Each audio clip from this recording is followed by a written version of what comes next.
ಅಣ್ಣನನ್ನು ಕಳ್ಕೊಂಡೆ ಅಂತ ನೀನು ದುಃಖ ಪಡಬೇಡ. ಈ ಪ್ರಪಂಚದಲ್ಲಿ ಯಾರೆಲ್ಲ ಹುಟ್ಟಿ ಬರ್ತಾರೋ ಅವ್ರೆಲ್ಲ ಕಳ್ಕೊಳ್ತಲೇ ಹೋಗ್ಬೇಕೇ ವಿನ ಸಂಪಾದನೆ ಮಾಡ್ತಾ ಹೋಗ್ಲಿಕ್ಕೆ ಆಗುದು ಅಲ್ವಾ? ನಾನು ಹಾಗೆ ನನ್ನ ಅಪ್ಪನನ್ನು ಕಳ್ಕೊಂಡವ, ನನ್ನ ತಮ್ಮನಿಗೂ ಆ ದುಃಖ ಇದೆ. ಪ್ರತಿಯೊಬ್ಬರೂ ಹಾಗೆ ಚಿಗುರೆಲೆ ಬೆಳೆಯುವಾಗ ಬೆಳೆದೆಲೆ ಹಣ್ಣಾಗ್ತದೆ, ಹಣ್ಣೆಲೆ ಉದುರಿ ಹೋಗ್ತದೆ, ಮತ್ತೊಮ್ಮೆ ಚಿಗುರು ಮೇಲೆ ಬರ್ತದೆ. ಹಾಗೆಯೇ ಇದಕ್ಕೆ ಕಾಲಚಕ್ರ ಅಂತ ಹೆಸರು.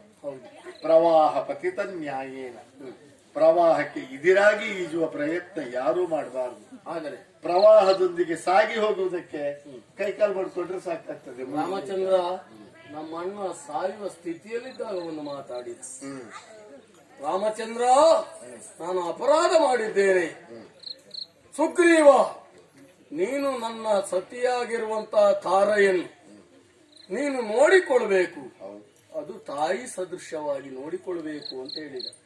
ಹಾಗೆ ನೋಡಿಕೊಳ್ಳುವುದರ ಜೊತೆಗೆ ರಾಮನಿಗೆ ನೀನು ಸಹಕಾರಿಯಾಗಿರು ಹೇಳಿದವ ಮಾತು.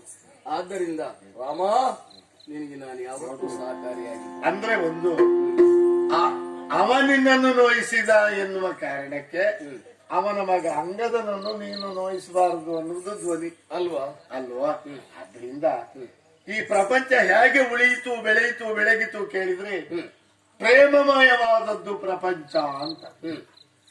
ತಾಯಿ ತಂದೆ ಮಕ್ಕಳಲ್ಲಿ ತೋರುವ ಪ್ರೇಮಕ್ಕೆ ವಾತ್ಸಲ್ಯ ಅಂತ ಹೆಸರು, ಮಕ್ಕಳು ತಾಯಿ ತಂದೆಯಲ್ಲಿ ತೋರುವ ಪ್ರೇಮಕ್ಕೆ ಗೌರವ ಅಂತ ಹೆಸರು, ಮತ್ತು ಗುರುಗಳಲ್ಲಿ ತೋರುವ ಯಾವ ಪ್ರೇಮಕ್ಕೆ ಗೌರವ ಅಂತಲೇ, ದೇವರಲ್ಲಿ ತೋರುವ ಪ್ರೇಮಕ್ಕೆ ಭಕ್ತಿ ಅಂತ ಹೆಸರು, ಸಮಾನರಲ್ಲಿ ತೋರುವ ಪ್ರೇಮಕ್ಕೆ ಸ್ನೇಹ ಅಂತ ಹೆಸರು, ಹೆಣ್ಣು ಗಂಡಲ್ಲಿ ಗಂಡು ಹೆಣ್ಣಲ್ಲಿ ತೋರುವ ಪ್ರೇಮಕ್ಕೆ ಪ್ರಣಯ ಅಂತ ಹೆಸರು.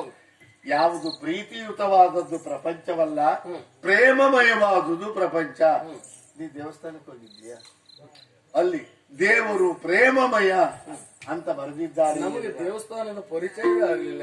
ಯಾಕೆಂದ್ರೆ ನೀವು ಕಿಷ್ಕಿಂದಲೇ ಬಿಟ್ಟರೆ ನಾವಿದ್ದು ಋಷಿಮುಖ ಪರ್ವತದಲ್ಲಿ ಮತ್ತೆ ದೇವಸ್ಥಾನ ನೀ ಅಯೋಧ್ಯೆಗೆ ಬರ್ಬೇಕು ಅಂದ್ರೆ ಯಾವಾಗ ಕರ್ಕೊಂಡು ಹೋಗ್ತೇನೋ ಗೊತ್ತಿಲ್ಲ. ಸದ್ಯ ಹೋಗ್ಲಿಕ್ಕಿಲ್ಲ, ಇನ್ನು 1.5 ತಿಂಗಳು ಉಂಟು ಅವಧಿ.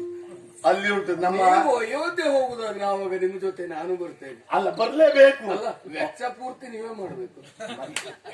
ಆ ಬಗ್ಗೆ ನೀರು ನೋಡಿ, ಇನ್ನೊಬ್ಬರ ಕಿಸೆ ನೋಡಿಕೊಂಡು ನಾವು ಪ್ರಯಾಣ ಹೊರಟವರಲ್ಲ. ನಾವು ನಮ್ಮ ಪ್ರಯತ್ನದಲ್ಲಿ ಏನು ಸಾಧ್ಯವೋ ಅದನ್ನು ಸಾಧಿಸುವುದಕ್ಕೆ ಸಿದ್ಧರಾಗಿದ್ದವರು. ಅಲ್ಲ, ನಿನಗೆ ವೆಚ್ಚ ಹೀಗೆ ಮಾಡ್ಬೇಕು ಅನ್ನೋದುಂಟ, ನೀನು ಎಣಿಸಿದಾಗ ಅಲ್ಲೇ ಸೃಷ್ಟಿ ಆಗ್ತದೆ. ಮತ್ತೆ ಅಲ್ಲ ಕೇಳುವುದಂತದ್ದು. ನಿನಗೊಂದು ಮಾತು ಹೇಳ್ತೇನೆ, ಇದು ವ್ಯಾವಹಾರಿಕ ಮಾತು, ಈ ಪ್ರಸಂಗಕ್ಕೆ ಅನ್ವಯ ಅಂತ ತಿಳ್ಕೊಳ್ಬೇಡಿ. ಕೊಡುವ ದೇವರು ಬಡವನಲ್ಲ. ಯಾರಿಗೆ ಯಾವಾಗ ಎಷ್ಟು ಕೊಡ್ಬೇಕು, ಹೇಗೆ ಕೊಡ್ಬೇಕು ಅವನಿಗೆ ಗೊತ್ತಿರ್ತದೆ, ಅಷ್ಟನ್ನೇ ಕೊಡ್ತಾನೆ.